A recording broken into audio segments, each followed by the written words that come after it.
호텔 근처에 도착했을 때 그녀는 조니가 오기 전에 인신 매매범에게서 탈출하여 거리로 나가고 슬리퍼를 신고 손에 가방을 들고 있었습니다. 와우룬투는 니나에게 자신을 따라오라고 외쳤지만 그 소녀는 그에게 붙잡혔습니다. 나는 경찰서를 찾아가 모든 상황을 경찰에게 이야기했어요. 그는 믿지 않았고 나를 쫓아냈습니다. 그는 내가 돈이나 신분증 없이 거리에서 자유롭게 다닐 수 있다고 말했습니다. 절망감에 빠진 나는 거리에서 2명의 경찰을 또 찾아봤지만 똑같이 대우받았습니다. 라고 그녀가 말했습니다. 그래서 나는 인도네시아 영사관에 도움을 요청하러 갔습니다. 그곳에는 긴급 상황에서 도움을 필요로 하는 사람들을 위한 방이 있다는 걸 알고 있었거든요. 하지만 그들도 저를 도와주지 않았습니다. 놀라움과 분노에 빠져 그녀는 무엇을 해야 할지 몰랐습니다. 여름에 미국에 도착했지만 이제는 겨울이 되었고 매우 추웠습니다.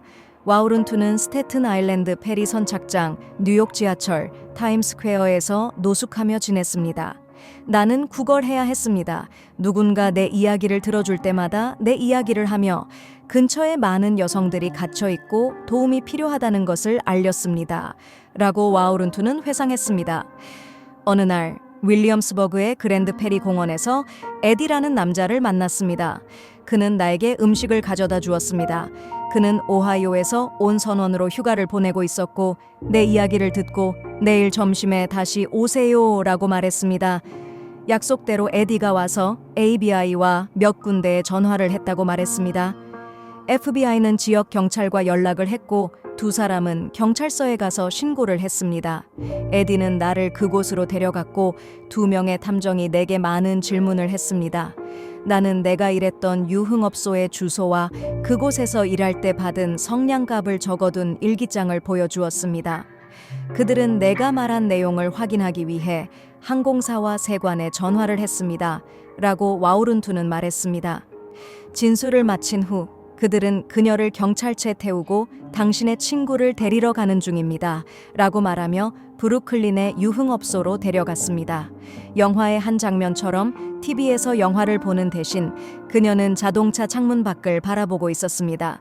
유흥업소 밖에는 많은 경찰이 노숙자처럼 변장하고 있었습니다. 와우룬투는 한 경찰이 장바구니를 밀고 있는 척하는 것도 기억하고 있습니다. 또한 근처에 숨어 있는 저격수와 함께 무장 경찰도 있었습니다. 지금 생각해보면 흥미롭지만 그때는 매우 긴장했어요. 경찰이 그날 밤 그 건물에 들어가 아무것도 찾지 못하면 그들은 내가 거짓말을 하고 있다고 생각하고 나를 감옥에 보낼 거라고 두려웠습니다. 라고 와우룬투가 말했습니다. 한 경찰이 손님인 척 유흥업소의 초인종을 눌렀습니다. 조니가 입구에 나타났습니다. 몇 분간 경찰과 이야기를 나눈 후 그는 철망이 달린 문을 열었습니다. 즉시 그는 다시 안으로 들어가라는 명령을 받았습니다. 순간적으로 모든 경찰이 뒤따라 들어갔습니다. 총소리는 들리지 않았습니다. 1시간이 지나고 그들은 그녀에게 차에서 나와 건물 쪽으로 가라고 말했습니다.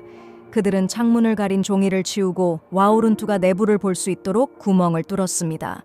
그녀는 조니와 여러 소녀들, 그중에 니나도 있는 것을 보았습니다.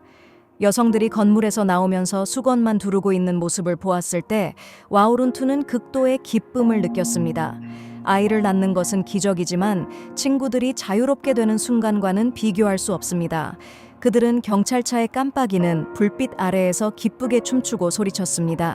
조니는 그와 함께 붙잡힌 2명과 함께 유죄 판결을 받았습니다. 와우룬투는 다시 정상적인 생활로 돌아가기 위해 여전히 도움이 필요했습니다. FBI는 그녀를 인신매매 및 폭력 범죄 피해자를 돕는 안전지평선 Safe Horizon이라는 기관과 연결해 주었습니다. 그들은 와우룬투가 미국에 합법적으로 체류할 수 있도록 도와주었고 거주지와 일자리를 찾는 데 도움을 주었습니다. 나는 인도네시아로 돌아갈 수 있었지만 FBI는 내가 인신매매범에 대해 증언해 주기를 원했고 나는 그들이 감옥에 가기를 원했습니다. 이 사건을 끝내는데 몇 년이 걸렸습니다. 라고 와우룬투는 회상했습니다. 인도네시아에서 인신매매범들은 그녀의 어머니 집까지 찾아갔습니다. 그녀의 어머니와 여동생은 도망쳐야 했습니다. 그들은 그녀를 오랫동안 찾았습니다. 그녀의 안전을 보장하기 위해 미국 정부와 안전지평선은 2004년에 2 모녀가 미국에서 재회할 수 있도록 도와주었습니다. 정부의 도움 덕분에 나는 2010년에 영주권을 받았습니다. 그때 그들은 내게 안전을 보장하기 위해 이름을 바꿀 수 있다고 했습니다. 하지만 나는 샨드라 와오룬투라는 이름을 유지하기로 결정했습니다. 아무리 힘들어도 그것은 내 이름이니까요. 인신매매범들이 내게서 많은 것을 빼앗았는데 왜 내가 마지막까지 내 이름까지 그들에게 줄 필요가 있겠습니까? 인신매매범의 손에서 탈출한 몇 년 후 와오룬투는 관절 통증과 무감각을 느끼기 시작했습니다. 그녀는 피부 질환과 편두통도 앓고 있었습니다. 여러 번의 검사를 받은 후 의사는 그녀가 겪은 일로 인해 심리적 외상을 입었다고 결론을 내렸습니다. 15년이 지났지만 여전히 불면증이 있습니다. 남자와 성관계를 가질 수 없습니다. 매주 치료사와 만나고 한 달에 한 번 정신과 의사를 만나 우울증 약을 처방받습니다. 나는 여전히 과거에 대한 강박관념이 있습니다. 술 냄새는 나를 구토하게 만듭니다. 인신매매범들이 사용하던 전화벨 소리를 들으면 다리가 무릎이 풀립니다. 군중 속의 몇몇 얼굴들은 인신매매범을 떠올리게 합니다. 라고 와오룬투는 말했습니다. 그런 순간마다 그녀는 진정하기 위해 손가락으로 손가락에 있는 반지를 만지작거립니다. 그녀는 손목에 고무줄을 차고 있으며 스카프를 두릅니다. 불안할 때마다 그녀는 손으로 고무줄을 잡아당기거나 스카프를 비틀어 잡습니다. 행복은 항상 저를 피했습니다. 하지만 저는 과거의 트라우마에 대처할 방법을 찾았습니다. 저는 합창단에서 노래하는 것을 좋아합니다. 자녀를 키우는 것도 제 상처를 치유하는 방법 중 하나입니다. 제 딸은 이제 청소년이 되었고 9살 아들도 있습니다. 라고 와오룬투가 말했습니다. 저는 다른 인신매매 피해자들을 돕기 위해 할 수 있는 모든 일을 하기로 결심했습니다. 저는 생존자들이 공동체에 재통합하고 일자리를 구할 수 있도록 돕기 위해 멘탈이라는 단체를 설립했습니다. 그들은 여전히 미국을 약속의 땅으로 생각하는 사람들에게 이곳에 올 때의 위험에 대해 인식을 높이기 위해 노력하고 있습니다. 매년 17,000명에서 19,000명이 미국으로 팔려갑니다. 작년 멘타리는 이 문제에 대한 교육 만화를 인도네시아어로 출판했으며 가난한 인도네시아 사람들을 위해 닭과 곡물을 제공하여 그들이 기르고 판매하여 돈을 벌 수 있도록 돕고 인신매매범에게 팔리는 것을 방지하려고 노력했습니다. 하지만 모든 피해자가 가난한 것은 아닙니다. 저처럼 대학 학위를 가진 사람도 있습니다. 저는 필리핀에서 온 의사와 교사를 도와준 적도 있습니다. 남성 피해자도 돕고 있으며 그 중에는 65세 남성도 포함되어 있습니다. 라고 와오룬투는 말했습니다. 그녀는 교회, 학교 및 정부 기관에서 연설하며 청중에게 자신의 이야기를 전했습니다. 첫 번째 연설이 끝난 후 인도네시아 영사관은 와오룬투를 만나기 위해 사람을 보냈습니다. 그들은 사과하지 않고 영사관이 자신을 도와주지 않았다고 한 발언을 철회할 것을 요구했습니다. 하지만 유감스럽게도 이미 늦었습니다. 모든 사람이 다 알고 있습니다. 저는 진실을 바꿀 수 없습니다. 제 이야기가 신문에 실린 이후 인도네시아 정부는 저에게 연락하여 제가 어떻게 지내고 있는지, 도움이 필요한지 물어보지도 않았습니다. 라고 와오룬투는 말했습니다. 그녀는 지역 사회단체 외에도 멕시코 정부와도 협력하고 있습니다. 작년 와오룬투는 미국 상원에서 증언했습니다. 그녀는 상원 의원들에게 외국 노동자들이 자신의 권리를 알고 수수료를 지불하지 않도록 하고 미국에서 일할 때의 급여와 생활 조건을 알고 있도록 법을 제정해 줄 것을 요청했습니다. 이후 몇 가지 법이 변경되어 외국 인재 채용 회사는 활동을 시작하기 전에 노동부에 등록해야 합니다. 국가 생존자 네트워크를 대표하여 그녀는 상원의 인신매매 피해자들이 정책 구축에 영향을 줄 수 있는 자리에 있도록 해줄 것을 설득하고 있습니다. 인신매매 피해자 권한 부여 법은 그것을 가능하게 했습니다. 2015년 12월 와오룬투는 이 법의 자문위원회에 초대되었습니다. 그들은 2016년 1월 백악관에서 첫 회의를 가졌습니다. 행복은 항상 저를 피해갔습니다. 하지만 저는 과거의 트라우마에 대처할 방법을 찾았습니다.